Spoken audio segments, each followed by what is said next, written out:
বাংলার এই আধুনিক জগতের কাল্পনিক কিছু ভাবনা দিয়ে লেখা আমার এই গল্প টাইম স্টোরি। প্রেমের হাতে ধরা দেব, রবীন্দ্রনাথ ঠাকুরের লেখা। প্রেমের হাতে ধরা দেব, তাই রয়েছি বসে। অনেক দেরি হয়ে গেল, দোষী, অনেক দোষী। বিধিবিধান বাঁধন ডোরে ধরতে আসে, যাই সে সরে। তার লাগি যে শাস্তি দেবার, নেব মনের দোষে। প্রেমের হাতে ধরা দেব, তাই রয়েছি বসে। লোকে আমায় নিন্দা করে, নিন্দা সে নয় মিছে। সকলে নিন্দা মাথায় ধরে রব সবার নিচে।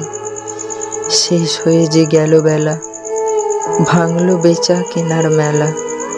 ডাকতে যারা এসেছিল, ফিরলো তারাও রোষে। প্রেমের হাতে ধরা দেব, তাই রয়েছি বসে।